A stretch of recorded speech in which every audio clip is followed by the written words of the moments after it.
अब इस संकट को 3 सप्ताह से ज्यादा हो रहा है। इसका पूरे विश्व की अर्थव्यवस्था पर, लोगों के जीवन पर बहुत ही विपरीत असर हो रहा है। इसलिए पूरी दुनिया इस संकट के जल्द से जल्द समाधान के लिए सभी पक्षों से आग्रह भी कर रही है। अध्यक्ष महोदय, भारत के सामने भी इस युद्ध ने अप्रत्याशित चुनौतियां खड़ी कर दी हैं। ये चुनौतियां आर्थिक भी हैं, नेशनल सिक्योरिटी से जुड़ी भी हैं और मानवीय भी हैं।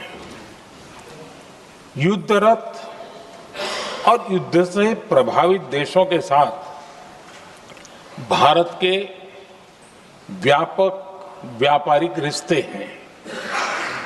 जिस क्षेत्र में युद्ध हो रहा है वो दुनिया के दूसरे देशों के साथ हमारे व्यापार का भी एक महत्वपूर्ण रास्ता है। विशेष रूप से कच्चे तेल और गैस की हमारी जरूरतों का एक बड़ा हिस्सा यही क्षेत्र पूरा करता है। हमारे लिए ये रीजन एक और कारण से भी अहम है। लगभग 1 करोड़ भारतीय खाड़ी देशों में रहते हैं और वहां काम करते हैं। वहां समंदर में जो कमर्शियल शिप चलते हैं उनमें भारतीय क्रू मेंबर्स की संख्या भी बहुत अधिक है। ऐसे अलग अलग कारणों के चलते भारत की चिंताएं स्वाभाविक रूप से अधिक है। इसलिए ये आवश्यक है कि भारत की संसद से इस संकट को लेकर एक मत और एकजुट आवाज दुनिया में जाए।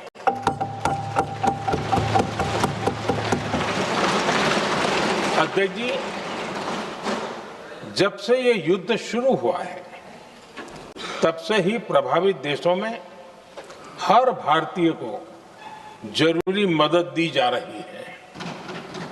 मैंने खुद पश्चिम एशिया के ज्यादातर देशों के राष्ट्राध्यक्षों के साथ 2 राउंड फोन पर बात की है। सभी ने भारतीयों की सुरक्षा का पूरा आश्वासन दिया है। दुर्भाग्य से इस दौरान कुछ लोगों की दुखद मृत्यु हुई है और कुछ घायल हुए हैं। ऐसे मुश्किल हालात में परिवारजनों को आवश्यक मदद दी जा रही है। जो घायल है उनका बेहतर इलाज सुनिश्चित कराया जा रहा है। अध्यक्ष जी, प्रभावित देशों में हमारे जितने भी मिशन हैं वो निरंतर भारतीयों की मदद करने में जुटे हैं। वहां काम करने वाले भारतीय हो या फिर जो टूरिस्ट वहां गए हैं, सभी को हर संभव मदद दी जा रही है। हमारे मिशन नियमित रूप से एडवाइजरी जारी कर रहे हैं। यहां भारत में और अन्य प्रभावित देशों में 24/7 कंट्रोल रूम और आपातकालीन हेल्पलाइन स्थापित की गई है। इनके माध्यम से सभी प्रभावितों को त्वरित जानकारी दी जा रही है। अध्यक्ष जी, संकट की स्थिति में देश विदेश में भारतीयों की सुरक्षा हमारी बहुत बड़ी प्राथमिकता रही है। युद्ध शुरू होने के बाद से लेकर अब तक 3,75,000 से अधिक भारतीय सुरक्षित भारत लौट चुके हैं। ईरान से ही अभी तक लगभग 1,000 भारतीय सुरक्षित वापस लौटे हैं। इनमें 700 से अधिक मेडिकल की पढ़ाई करने वाले युवा हैं। खाड़ी देशों में भारतीय स्कूलों में हजारों विद्यार्थी पढ़ते हैं।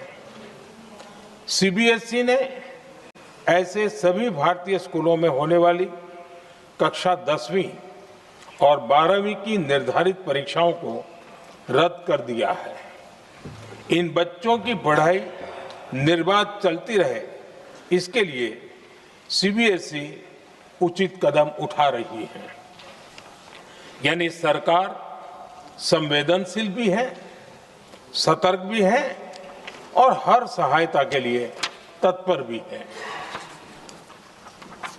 माननीय अध्यक्ष जी, भारत में बड़ी मात्रा में कच्चा तेल, गैस और फर्टिलाइजर जैसी अनेक जरूरी चीजें हॉर्मुज स्ट्रेट के रास्ते से आती हैं।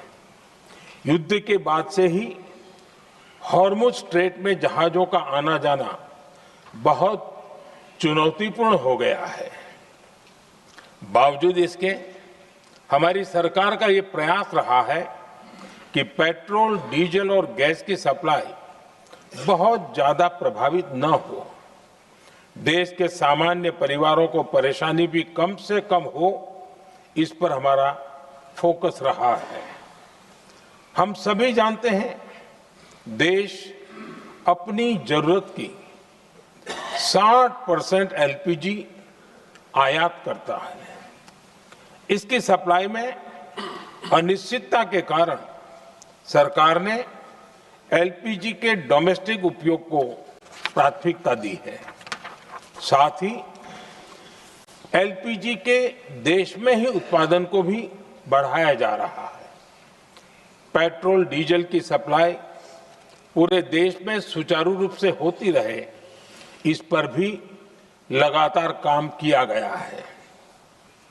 अध्यक्ष जी, आज की इन परिस्थितियों में एनर्जी सिक्योरिटी को लेकर बीते एक दशक में उठाए गए कदम और भी प्रासंगिक हो गए हैं।